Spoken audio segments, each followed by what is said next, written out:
Oil कोई बुरा नहीं है, लेकिन यूजर को समझना है कि मुझे किस लिए चाहिए।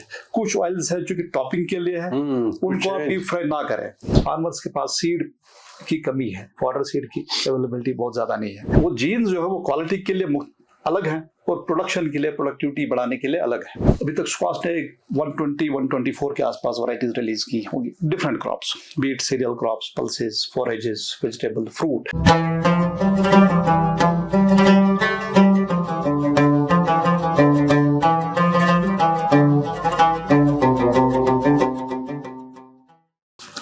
कश्मीर लाइफ में आपका खुशामदीद।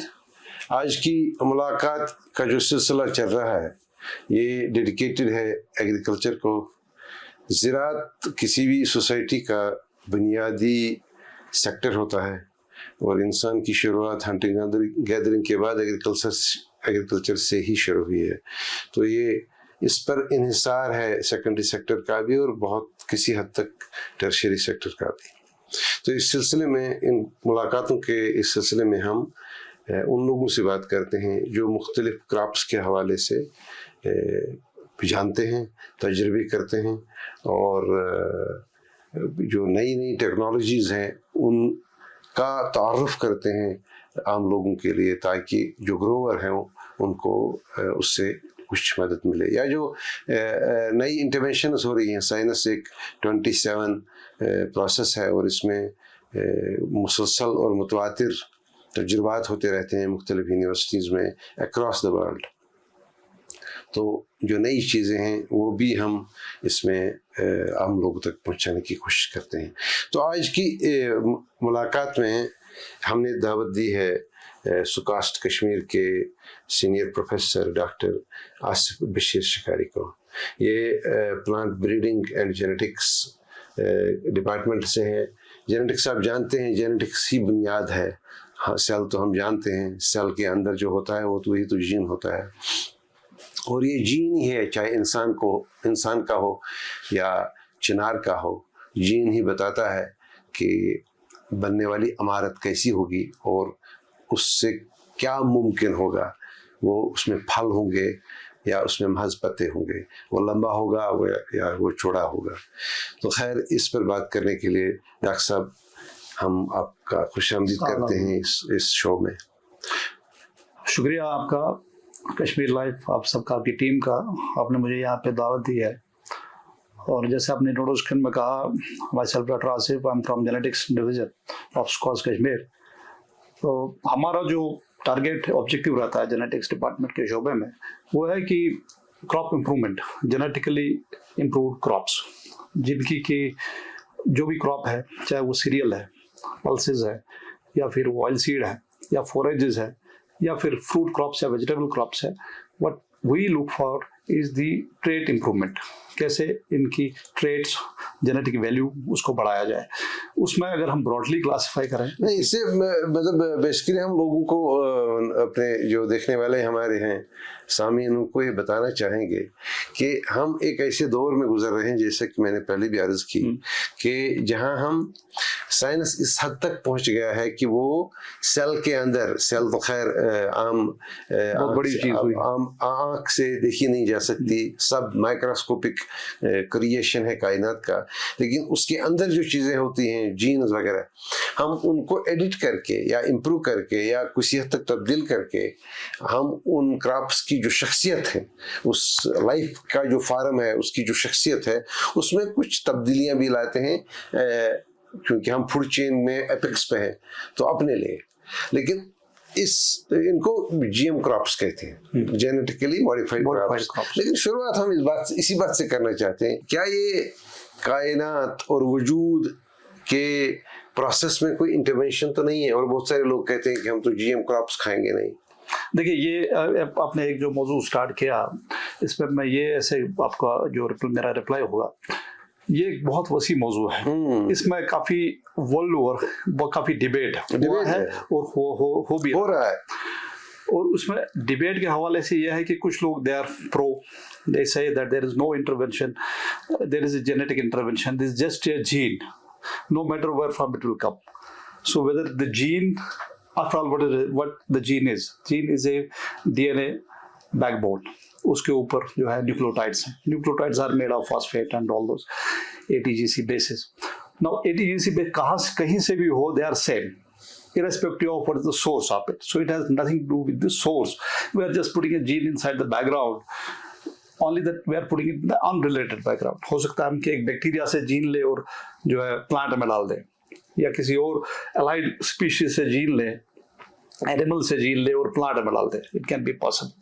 But as far as geneticist, biotechnology view, there is no distinction. But there is a debate that the gene is coming from alien source, so it may not be native to a species, so it will create some kind of, so there are so many, that's a very vast topic.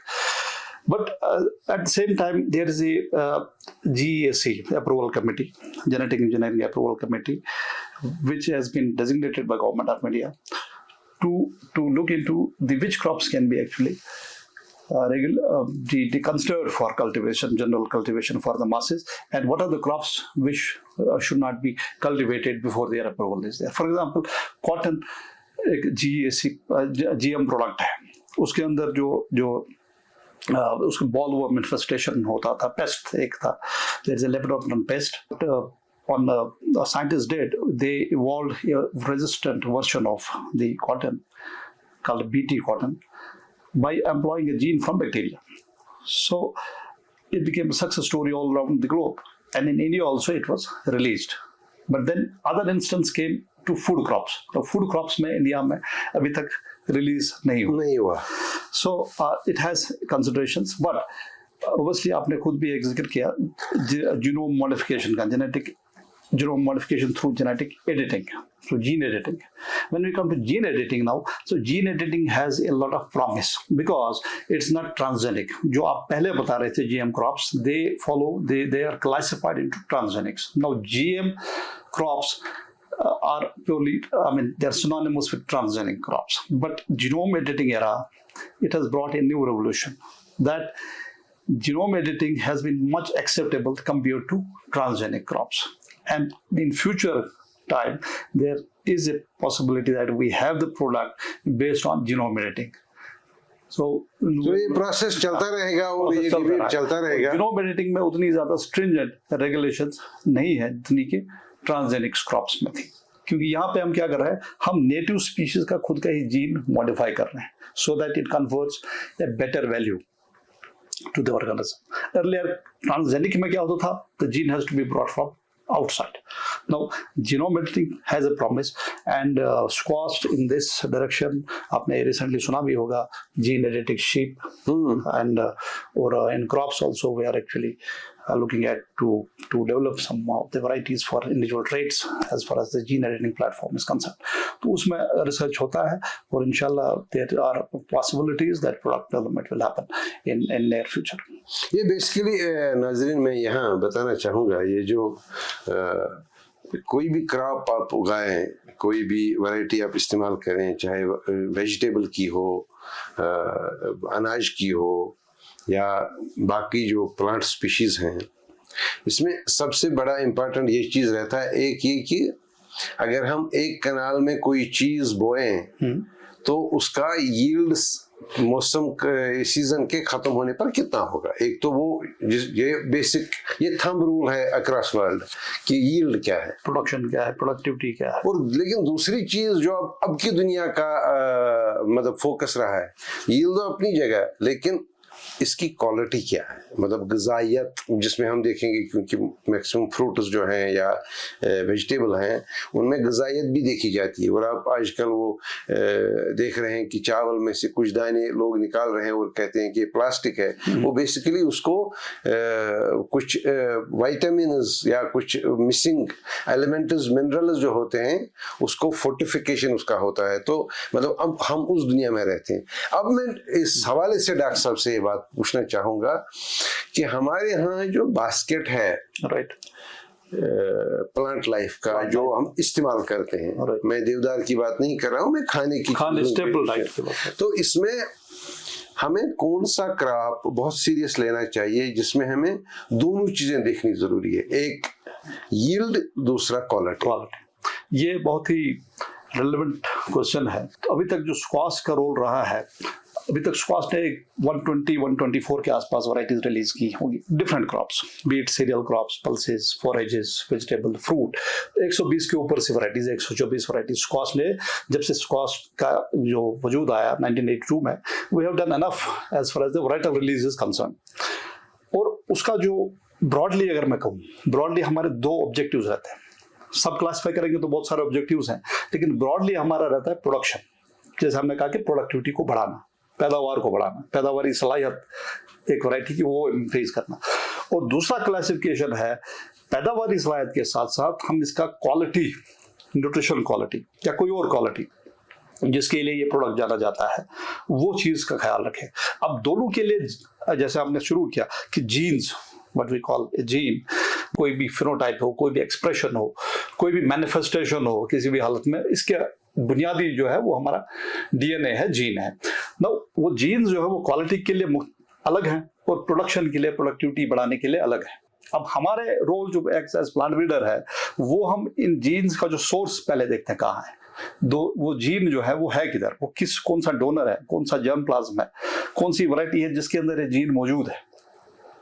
हो सकता है कि ये gene मेरे पास या variety या germ plasm मेरे पास ना हो, तो हम एक ग्लोबल नेटवर्क या कोऑर्डिनेशन के तरीके से या हो सकता है कि हमारे जर्म प्लाज्म बैंक में ही हो लेकिन हमने उसको कैरेक्टराइज ना किया हो। पहली हमारी शुरुआत होती है उस जर्म प्लाज्म जो मेरे जीन बैंक में जो जर्म प्लाज्म एक्सेशंस रखी है उनको हम कैरेक्टराइज करें, उनको हम पहचाने कि इनके अंदर जीन लेवल में क्या है। तो ये एक मैं आपको एक एग्जांपल देता हूँ कि जैसे राइस है, चावल, दान है, ये हमारा स्टेबल डाइट है। ऑयल सीड है, ऑयल सीड की लॉट ऑफ कंजप्शन, बहुत सारा इस्तेमाल करते हैं, हमारा एक रबी फसलों में गिना जाता है, एक अहम रबी फसल है। तो हमारे पास बहुत सारी जर्म प्लाज्म एक्सेशंस होती हैं, इस हद तक कि उनका शुमार जो है 1000, 2000, 3000 जर्म प्लाज्म एक्सेशन सिर्फ इन क्रॉप्स में है। अगर कुल मिला के देखें तो स्क्वाश की डेट में 10,000 एक्सेशंस जीन बैंक में होगी, लेकिन जो रूलिंग वैरायटीज है वो 2, 4, 5 से ज्यादा नहीं होंगी। लेकिन ये जो जर्म प्लाज्म एक्सेशन है ये हमारा जीन बैंक है, यहाँ से हम जीन निकालते हैं और हम उसको कैरेक्टराइज करते हैं इन सारी जर्म प्लाज्म को, और फिर पहचानते हैं कि इसमें क्या चीज है जो हमें यूज करनी है दूसरी प्रोडक्ट बनाने के लिए, दूसरी वैरायटी तैयार करने के लिए। अब क्वालिटी की बात आ गई, क्वालिटी में हमारा फोकस जो है, मैं क्यों स्टेबल डाइट की बात कर रहा हूँ, क्योंकि अगर कोई क्वालिटी प्रोडक्ट होगा, कोई क्रॉप होगा, जैसे मान लीजिए बकव्हीट है, अब उसकी एक खुसूसियत है, ये हमारे लद्दाख एरिया में ग्रो होता है, उसमें आयरन है, उसमें जिंक है, उसमें प्रोटीन कंटेंट है, वो उसमें एक वैल्यूएटेड प्रोडक्ट बनाया जा सकता है। ये भी हमारा एक मैंडेट है कि निश क्रॉप्स में उनको कैसे बढ़ावा दिया जाए।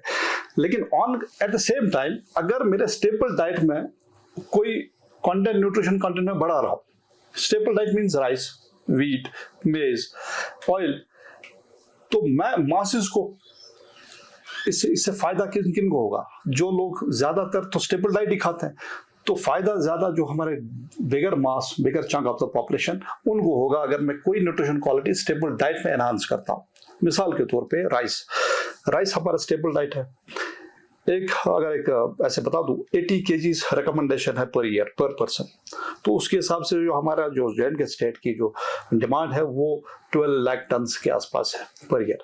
अब 12 लाख मिल राइस का मतलब है कि 15-16 लाख टन हमें पैडी बनाना है, तब जाके 12 लाख मिल टन हम मीट कर सकते हैं। हमारी प्रोडक्शन लेवल क्या है? 6-7 lakh ton, that means deficit है 4-5 लाख टन का। अब मैं deficit, it doesn't bother me, we have done enough।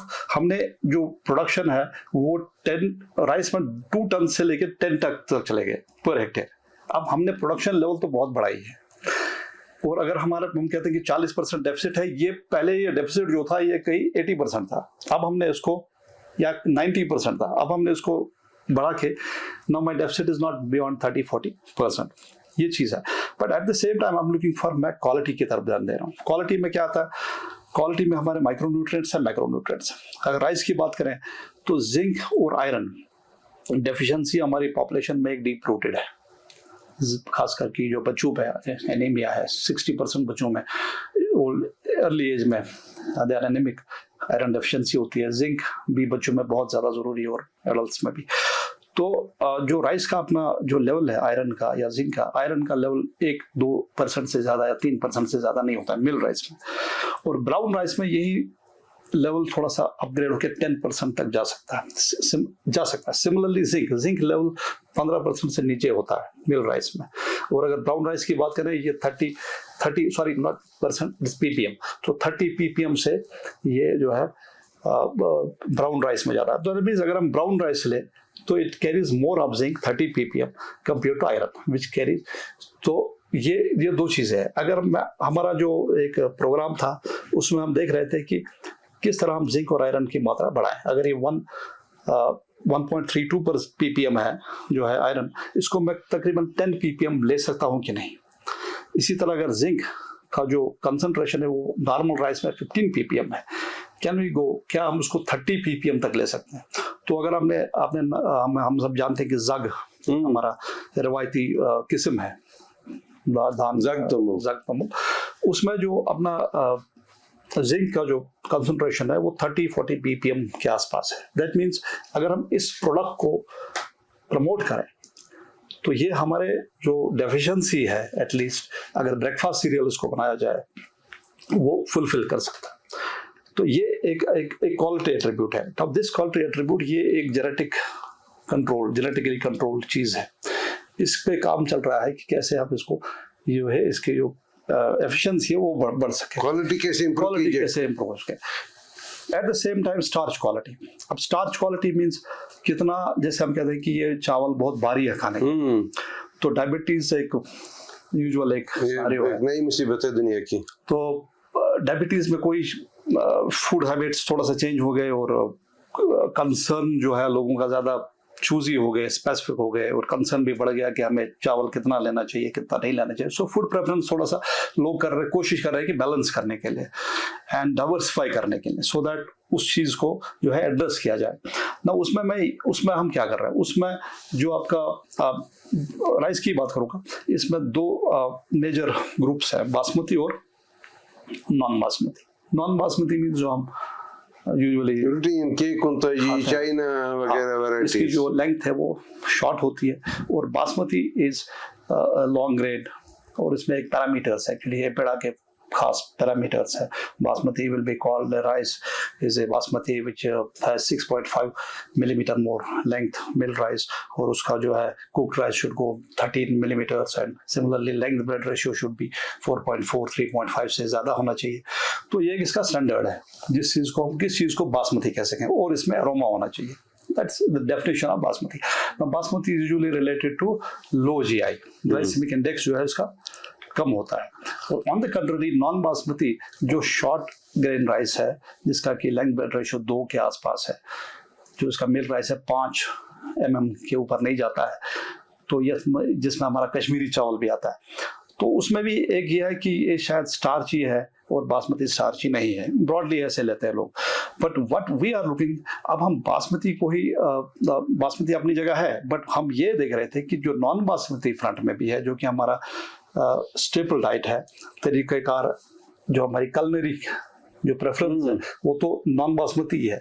तो उसमें हमारे पास वेरिएंट्स हैं जिसका ग्लाइसेमिक इंडेक्स वो कम है, लो है। हम एवेलुएट कर रहे हैं इनको ग्लाइसेमिक इंडेक्स के लिए। ग्लाइसेमिक इंडेक्स से मुराद ये है कि जैसे जनरल पब्लिक जो हाजमे का निजाम है कितनी जल्द उसको जज़ब करता है, कितना जल्द स्टार्च रिलीज करता है, तो ब्लड शुगर कितना जल्द एलिवेट होता है खाने के बाद।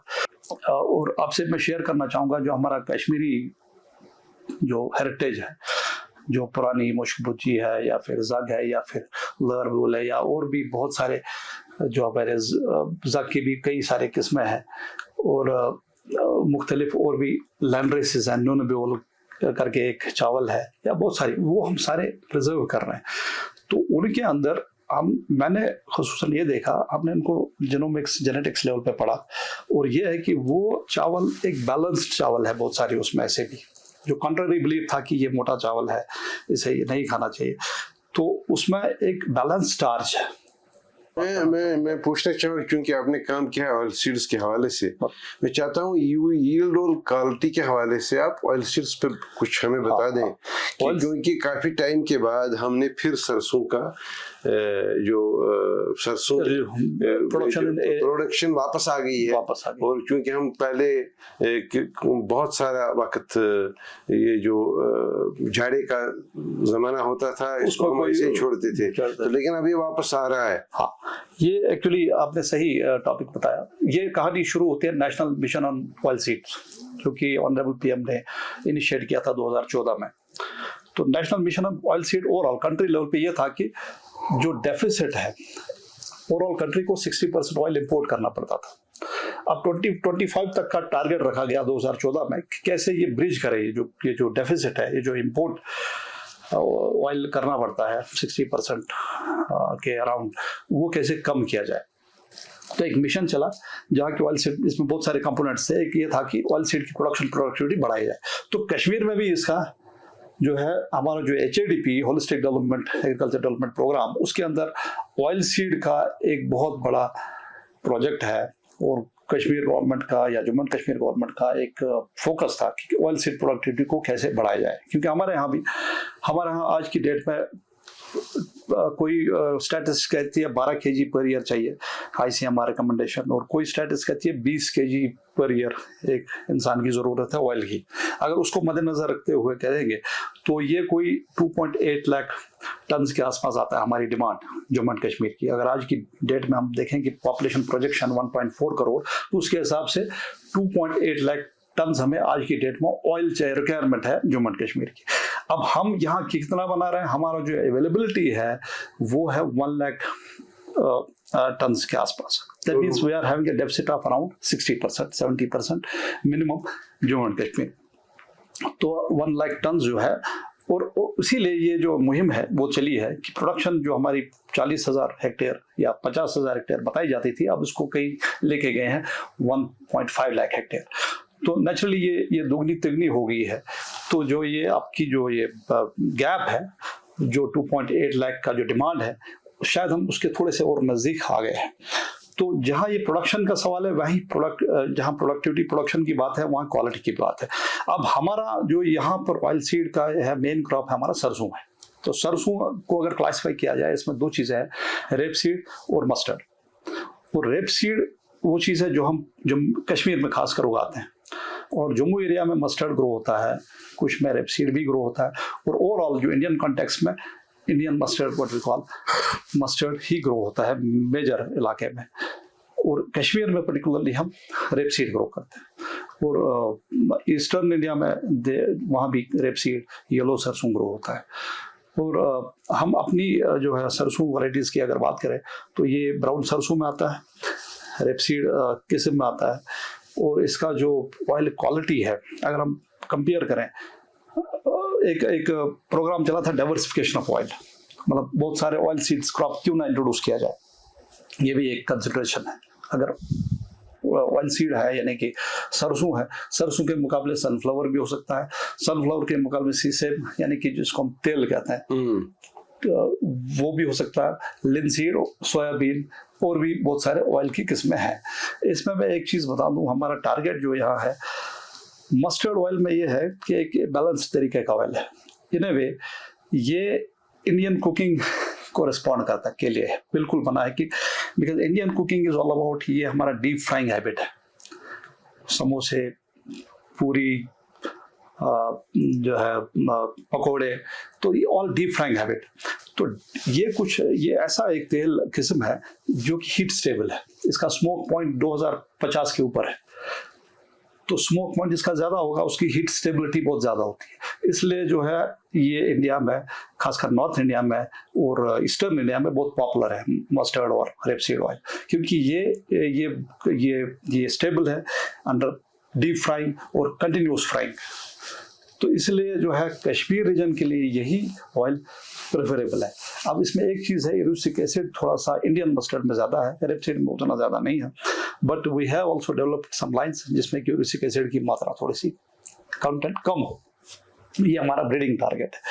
तो बाकी जो ऑयल यील्ड है वो 42% के आसपास है। हम उसको एनहांस, जो हमारी अभी की रूलिंग वैरायटी है शालीमार सरसों 2, वो ज़ाती तौर में उसमें प्रिंसिपल ब्रीडर रहा हूँ। शालीमार सरसों 3, शालीमार सरसों 1, ऑल आर गुड वैरायटीज।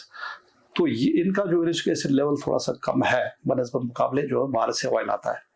तो uric acid is not good for heart, considered to be not heart friendly. तो वो कंटेंट हमने उसमें कम ऑलरेडी किया हुआ है, वो कहीं लेवल 40% से नीचे जाके 20% लेवल तक है। तो नंबर 1, अगर हम कंपेयर करें सनफ्लावर जो कंपेयर टू मस्टर्ड में मोनो अनसैचुरेटेड फैटी एसिड की मात्रा ज्यादा होती है, that 70% 60% is mono unsaturated oleic acid. और जो सनफ्लावर में है उसका जो यील्ड है वो थोड़ा सा पॉली अनसैचुरेटेड फैटी एसिड की तरफ ज्यादा है। और जितना पॉलीअनसैचुरेटेड खासकर ओमेगा 3 ओमेगा 6 लेवल्स वो हमारे हेल्थ के लिए ठीक है। जैसे लिनसीड है, ओमेगा 3 उसमें बहुत ज्यादा है, लेकिन उसकी कीपिंग क्वालिटी कम है, उसको आप डीप फ्राई नहीं कर सकते हो। लिनसीड ऑयल यानी कि अलसी खाते हैं, उसका वो आप डीप फ्राई नहीं कर सकते हो क्योंकि उसकी ओमेगा 3 लेवल बहुत ज्यादा है। Heart healthy, favorable as far as the health is concern, but it needs storage. You can not, आप उसको डीप फ्राई नहीं कर सको उसमें। ये टॉपिंग ऑयल्स है। Olive oil containing high amount of oleic acid, 70% के आसपास ओलिक एसिड है, बहुत अच्छा ऑयल है। But you can go to some extent deep frying, but mostly खासकर जो एक्स्ट्रा वर्जिन ऑयल्स हैं उनको आप टॉपिंग के लिए यूज करें। तो ऑयल कोई बुरा नहीं है, लेकिन यूजर को समझना है कि मुझे किस लिए चाहिए। कुछ ऑयल्स है जो कि टॉपिंग के लिए है, उनको आप डीप फ्राई ना करें, और ये डिपेंड करता है आपकी हैबिट के ऊपर। और कुछ फ्राई अगर आपको डीप फ्राई करना है तो मस्टर्ड इज गुड, अगर आपको टॉपिंग के लिए चाहिए olive is good, even linseed best oil as far as heart health and all the overall health is concerned, liver, heart and जैसे कोलेस्ट्रॉल कह रहे हैं। ओमेगा 3 की मात्रा लिनसीड के जितनी ज्यादा किसी में नहीं है। कोई ऑयल नहीं है जिसमें ऑयल सीड की ओमेगा 3 की जो है कंटेंट उससे ज्यादा हो, but you can not keep it for long. आपको एक फ्रिज में स्टोरेज करना पड़ेगा और उसमें फ्राई नहीं कर सकते। सिमिलरली सोयाबीन वंडरफुल ऑयल, उसमें भी पोफा कंटेंट ज़्यादा है, पॉलीअनसैचुरेटेड फैटी एसिड, थोड़ा ओमेगा 3 भी है, balanced omega 6 and omega 3 almost. और पीनट ऑयल, इसमें दोनों मोनो अनसैचुरेटेड फैटी एसिड और पॉलीअनसैचुरेटेड लगभग एक ही है, 50-40 के आसपास है। तो सनफ्लावर थोड़ा सा पॉलीअनसैचुरेटेड में ज़्यादा है। और जो इसका और एक चीज है, आपको देखना पड़ेगा कि ओमेगा 6 और ओमेगा 3 की क्वांटिटी आपके ऑयल में कितनी है। By ICMR standards it should be 4:1। अगर आप वाइड करें ज्यादा, जैसे कि वेस्टर्न कंट्रीज में दे गो फॉर 16:1, तो वो भी हेल्थ के लिए ठीक नहीं है, बिकॉज ओमेगा 6 ज्यादा होना से इन्फ्लेमेशन ज्यादा चांस है बढ़ने का। That's not a health friendly kind of approach अगर ओमेगा 6 बहुत ज्यादा होगा। Omega 6 and omega 3 should be in the ratio proportion of 4:1। और निज़ाम यह है कि जो मस्टर्ड और जो है रेपसीड है इसमें 3:1 के आसपास है। अच्छा, तो ओमेगा 6 और ओमेगा 3 की जो कंटेंट है उसमें वो that is near to 3:1, that is a permitted level. Omega 6 बहुत ज़्यादा नहीं है, but compare to other oils जैसे पाम ऑयल हुआ उसमें तो खैर पाल्मेटिक एसिड ज़्यादा है, that's a saturated fat kind of. But many people they start debating कि saturated fat ज़्यादा है, घी ज़्यादा ठीक है कि जो है ऑयल ज़्यादा ठीक है। But I would like to say that it depends upon आप कैसे यूज कर रहे हो। Yes. अगर आपको डीप फ्राई करना है, ghee continuous frying, ghee is considered to be the best.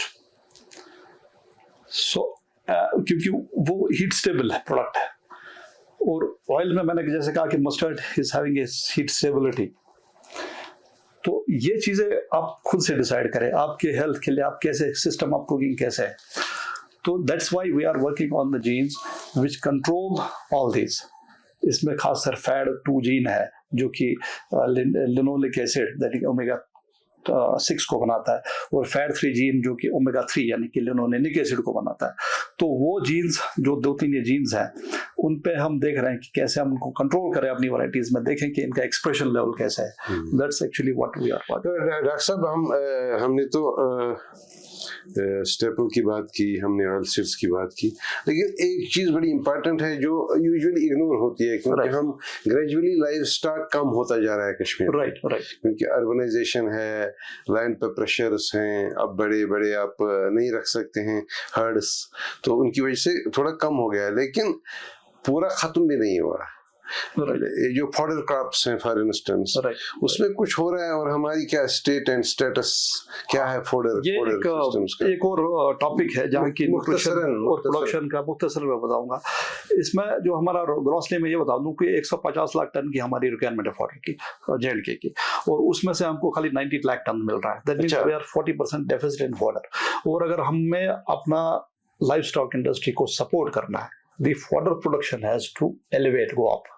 तो उसके लिए अगेन मैं HADP का जो है रेफरेंस दे रहा हूँ। HADP में इसका भी एक प्रोजेक्ट है जो मैं पर्सनली देख रहा हूँ, और मेरे साथ डॉक्टर सलीम और doctor Zahoor, they are also part to it.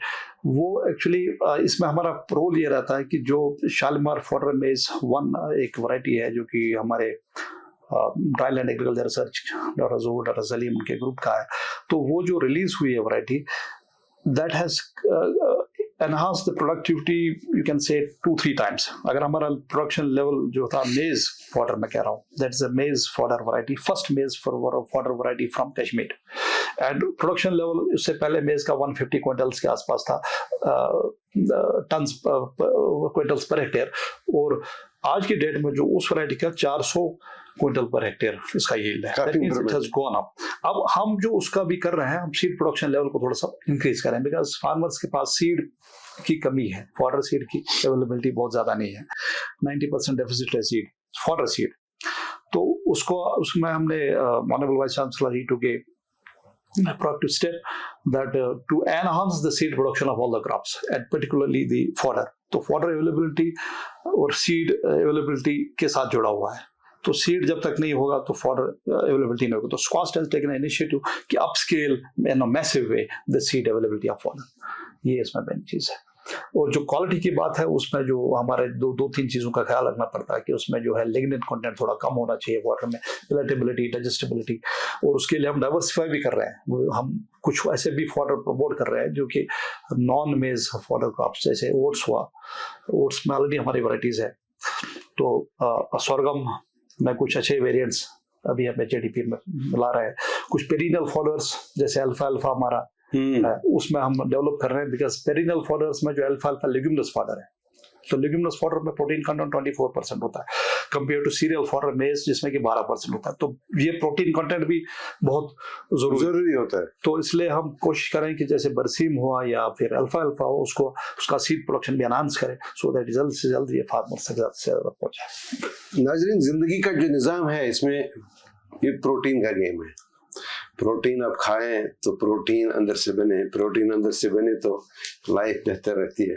खैर, हम बात कर रहे थे कि ये जो कोई जानवर हो या कोई बी लाइफ फार्म हो, प्लांट लाइफ हो, उसमें फोकस प्रोडक्टिविटी पर, उसके रंग पर, उसके यील्ड पर, या उसके ये जो तने हैं, ब्रांचेस हैं, वो किस किस्म की होंगी। या अगर हम शीप ले लें, बाकी जो लाइफ है, मतलब एनिमल लाइफ है, तो उसमें अगर हम देखें कि रंग कैसा हो ऊन का, या सींग कितने बड़े हो, इस सब का फैसला सेल के अंदर जो सब माइक्रोस्कोपिक चीज़ें होती हैं जिनको DNA कहते हैं, तो ये उसी लेवल पे होता है, जेनेटिक लेवल पे।